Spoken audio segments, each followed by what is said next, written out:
Good afternoon, Luang Paul Cup. Good afternoon, Ajahn. So today is the 22nd of July, Wednesday. Thank you very much for taking a few more questions from disciples in various places who've been sending them.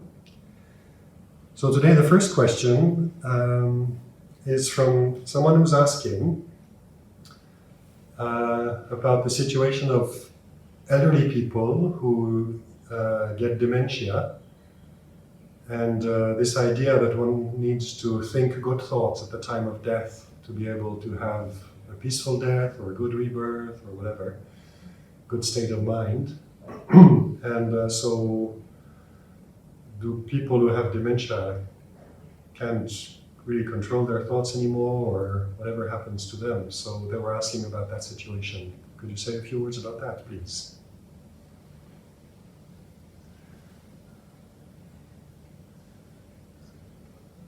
Well, I don't really know what happens when anyone dies because I haven't died yet.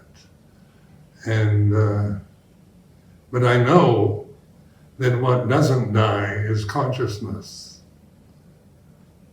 So the body dies, the personality, the mental states, the emotions, they cease. The sense organs of the persons cease operating, so they can't see, smell, taste, touch, think. But what doesn't die is consciousness. This is very important. So when you realize the beauty of pure consciousness, you realize it's benevolent, it's metta, it's karuna. It's not a judgmental state that punishes or rewards anybody. So, when there's so many stories about what happens after death and what your last thought should be or whatever, but I would give credit to anyone who has dementia, to not be afraid, because death is nothing to be feared. It's the natural state of what was born. What is born dies, what begins ends. So we can, in dementia, the body's still functioning, the thinking process isn't working properly. So, the sense of being reasonable, rational, in the way that we consider normal is not operative. That's due to the disruption of the conditioning factors of the brain. So that's also impermanent. The brain is impermanent. The thoughts, feelings, emotions are impermanent, and they're not self. They're anatta. They have a beginning and it just like the Buddha kept repeating over and over again, the nature of sankhara is impermanent and not self. So I would advise people who are dealing with others who have dementia, who have Alzheimer's disease, or these kind of mental, emotional disturbances, best thing you can do is encourage them not to fear. There's nothing to be afraid of. Dhamma is totally, it's metta, karuna, mudita, upekkha. It's the Brahma Viharas. It's peaceful, it's beautiful. And so that's nothing to be afraid of. Where, fear arises from thinking. Even a normal person, we can become terribly afraid when we start thinking about the future, what's going to happen with climate change, with the COVID-19 virus epidemic, what's going to happen to our economies, to our children, to our parents. And the more you think, the more anxious and frightened you become, because the future doesn't exist. It's always the here and now. So you can imagine anything here and now about tomorrow, about success, failure, good fortune, bad fortune. And that's always imagination in the present moment that you're creating with thoughts. And the thinking process is for discrimination. It's about the nature of sankharas. Thinking itself is a sankhara. So you can't think your way to nibbana, because nibbana, is the word itself implies a visankhara or not sankhara, not a condition. It doesn't have a beginning or ending. And it's to be realized, to be recognized. Because it's here and now, it's not something remote, distant, far away that you have to reach for. It's just learning to let go and be the knower of the present moment is like this. Okay, thank you. The next question is, someone was asking, they've been meditating for some time, for a few years now, and so they know all the instructions, what they're supposed to do, and yet quite often when they sit down to meditate, this tension develops in the head. Sometimes it reaches a state of a headache, sometimes not. They kind of back off a bit. But they were asking what to do with that. What's happening there? Well, what's happening is it's too much effort. It's like, oftentimes when you read instructions about meditation, it sounds like you have to put forth an enormous amount of effort, kind of volition or activities that you have to force the concentration and sustain it and so forth. And just observe the way these instructions affect you. When you have a kind of instructions, information about how to practice, it can come across as, as a command, as a demand, as a you must be like this. It should be, these kind of words convey to the average person conditioned by Western society that they've got to put forth enormous amount of effort to realize nibbana. And so, many of us started out that way because that's the way we're conditioned. I myself found that true. When I put forth this enormous effort to concentrate, I'd get a headache. And this is why, there's 4 different kinds of efforts, and they're not always, the kind of effort that you need to lift a log onto a lorry, like when you're going to lift something heavy. It takes an awful lot of effort to bring up the log, the heavy log, and put it into the lorry. But you can't sustain that kind of effort. That's the kind of effort only for that particular kind of situation. It doesn't work for meditation to use that kind of effort for meditation. Meditation is much more refined. So, there's sustaining, there's bhavana, there's mindfulness, and this is intuitive. The kind of effort is rather than a prescription that someone gives you. It's an intuitive sense of balance and what is appropriate, how to sustain or how to let go. Letting go can sound like, annihilation, getting rid of. It takes a lot of effort to try to destroy, get rid of, annihilate conditions in the mind. And that kind of effort will bring a headache. But actually letting go is more relaxing. It's rather than throwing away, destroying anything, it's just relaxing, letting go of what you're grasping tightly.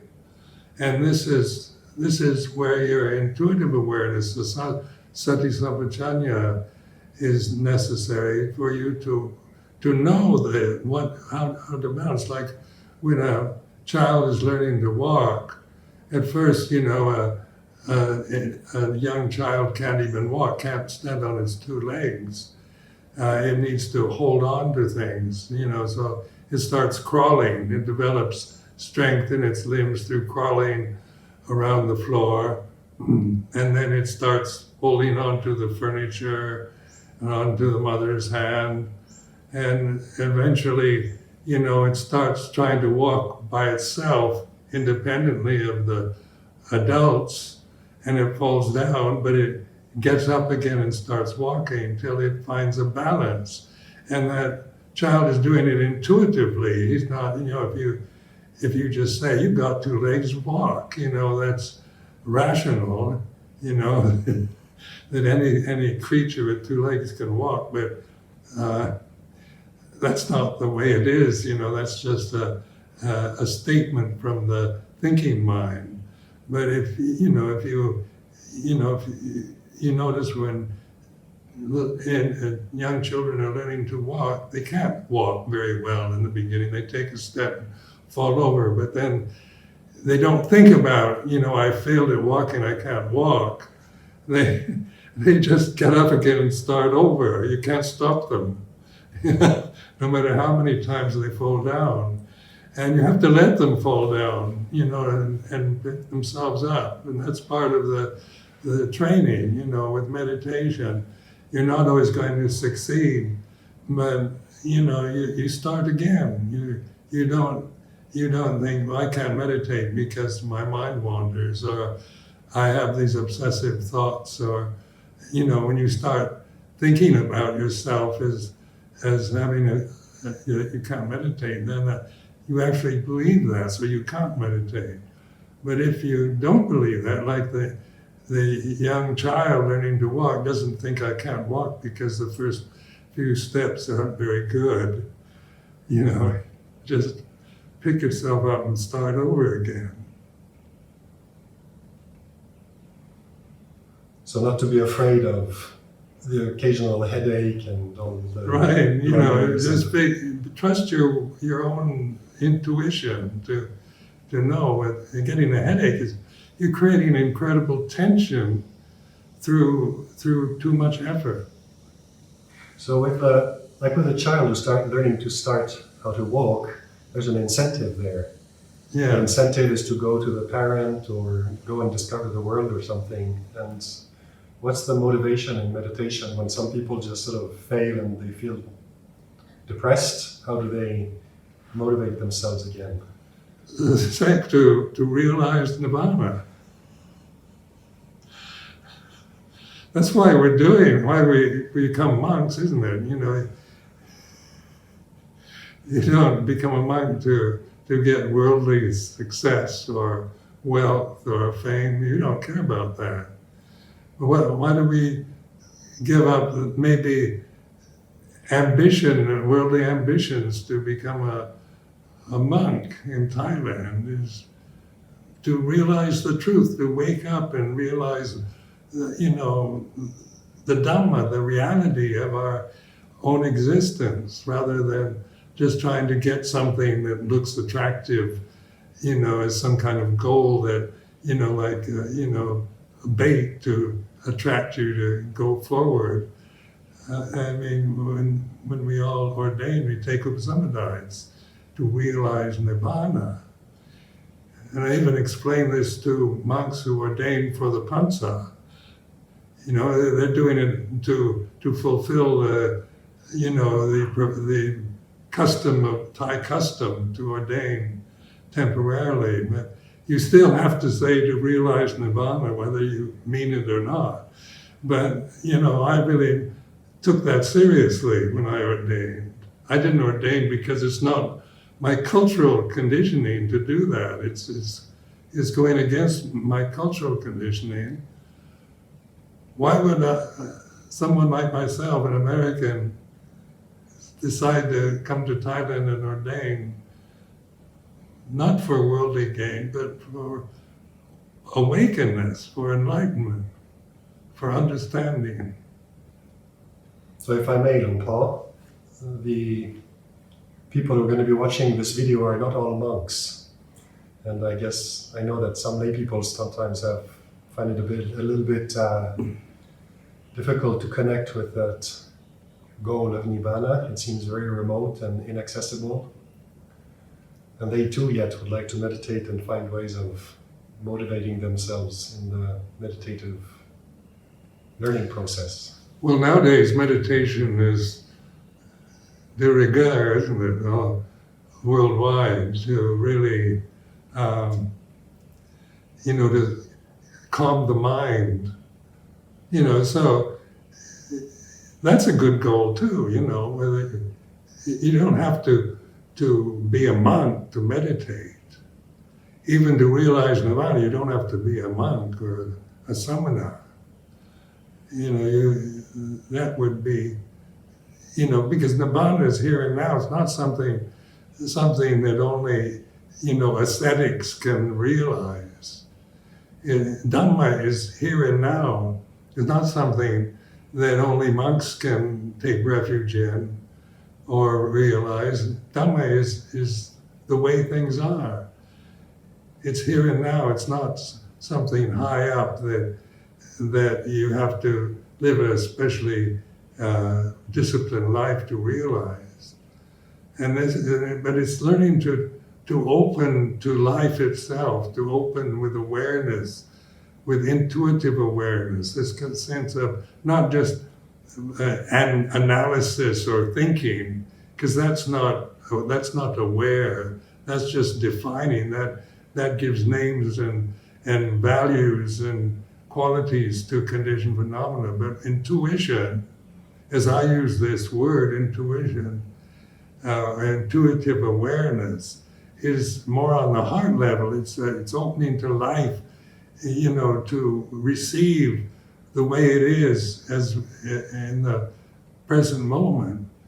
And so that's what direct meditation is about, is this sense of opening and trusting in awareness, in mindfulness, in conscious awareness, in intuitive awareness, to be able to recognize that which recognizes the state of mind. If sometimes people are intimidated by monks because we kind of have a form that lay people don't have. The form itself is designed to encourage mindfulness, but just the form is not enough. It's just an empty form like anything else, and so it's not to be intimidated by Buddhist monks or nuns, but to realize that it's the human birth, this human form. The form itself gives us this reflective ability to observe, to be the witness to the flow of life as we individually experience it. So we can't really, it's not about attaching to a form, because we can be attached to monastic forms and not see through them. That is not uncommon, just to be attached to the form of monastic life and not realize the attachment, the identity that we're having in regard to the form that the Buddha established. But the form is merely an expedient means to realize Dhamma here and now. So, and it's also, I've often contemplated, why did the Buddha say to Ananda before he passed away was, I give you the Dhamma and the Vinaya. The form of Vinaya actually, has maintained itself through time, since the time of the Buddha to the present situation here and now. It's a form that has survived, through 2,500 years of, of developing and degenerating and reviving and so forth. So you look at the history of Buddhism, and it has a history of, of being abundant and worldwide religion, to being almost disappearing from the planet, to being revived again, because the form it allows that to happen. It allows to carry the Dhamma teaching from the past into the present moment. But it's merely an expedient means. It's not an end in itself.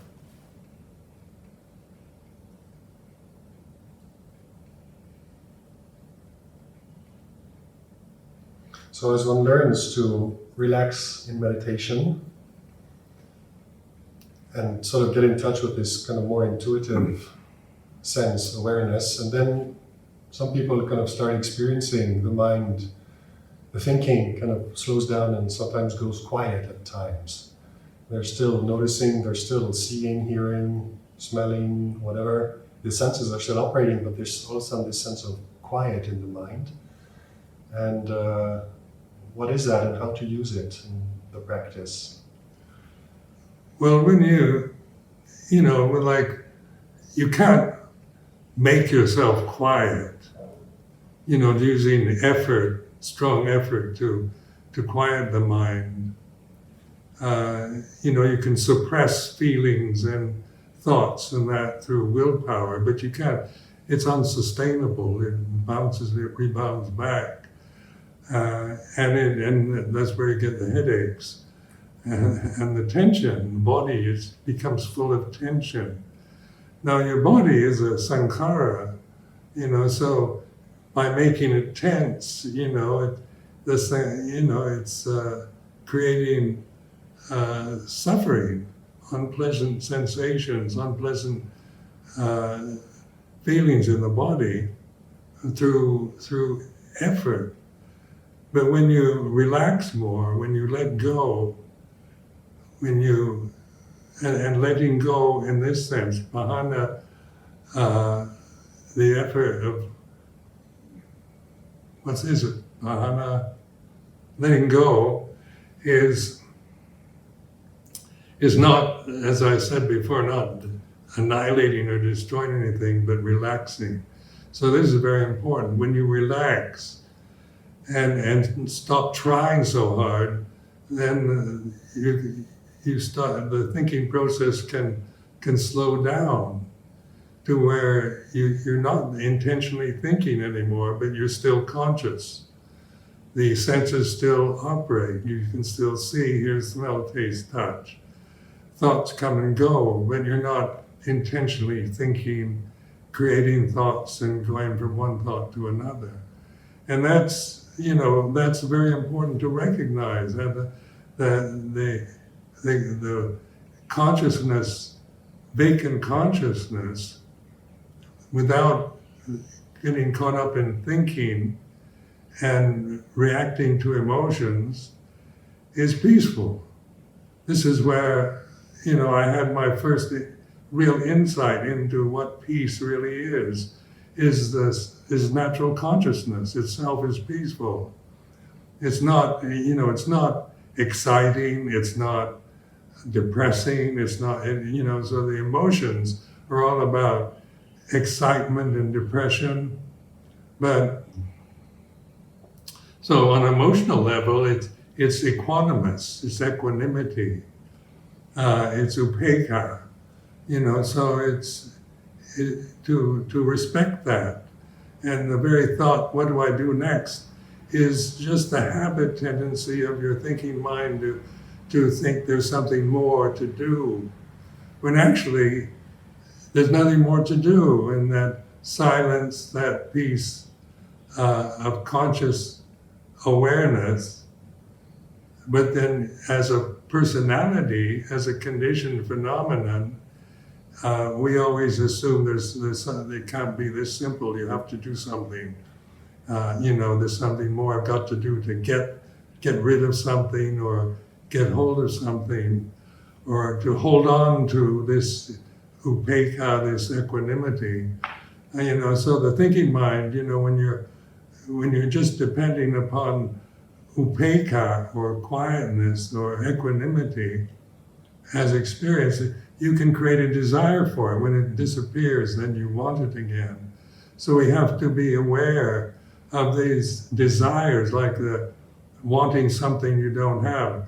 Once you've had that experience, that insight into Luang, into the empty consciousness, vacant conscious awareness, the thinking mind starts creating desires because you don't stay there. You start, what do I do next after this? What comes after this? Or where am I a stream enterer or whatever? You start thinking about yourself or about attainment or you start questioning or doubting.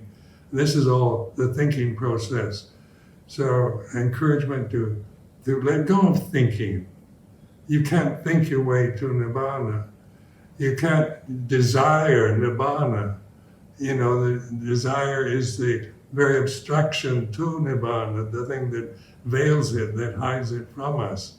All the time is the three kinds of desire. Kama Dhanha, desire for sensual pleasures. Bhava Dhanha, desire for becoming. Vibhava Dhanha, desire for annihilation. So desire is to be let go of. It's the second noble truth. The insight is to let go of desire. To let go, you have to know what desire is. You can't just intellectually try to let go of desire because you don't understand desire. You haven't had the intuitive acceptance of desires like this. You just take the affirmative position to get rid of desires to realize Nibbana. It doesn't work that way. You have to recognize sensual desires like this, desire for becoming, desire for Nibbana, desire for enlightenment is like this, desire to get rid of the defilements, the kilesas, the faults, the misery, the suffering is like this. And this is intuition, this is not rational. It's not about rationally deciding to get rid of desire, but understanding desire allows you to let go of it because you see you're conditioned to cling to it, to identify with desire. The whole sakkaditi, the whole ego structure of every one of us is this based on this desire, this clinging to desire. And so as long as that is never recognized or understood, that's how we're, even with meditation, with Buddhist meditation, we're going to use these desires for attainment, for achievement, and desire to get rid of the defilements, get rid of kilesas, get rid of anger, get rid of jealousy, fear, and greed.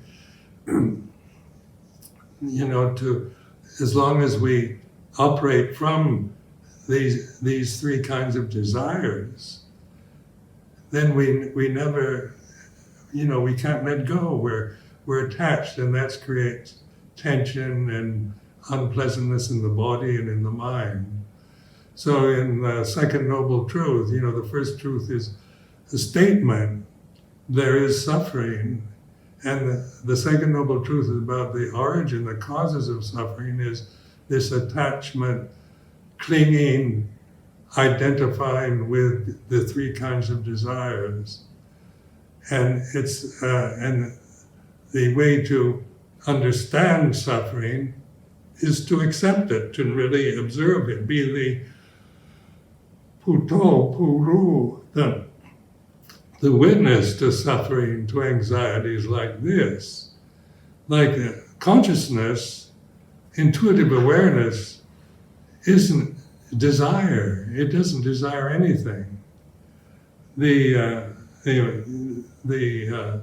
personality has all kinds of desires, good desires, bad desires, whatever whatever quality they have, from the best to the worst, there's still desire, there's still sankharas, there's still that which hinders us from realizing the amatta Dhamma, or the ultimate reality.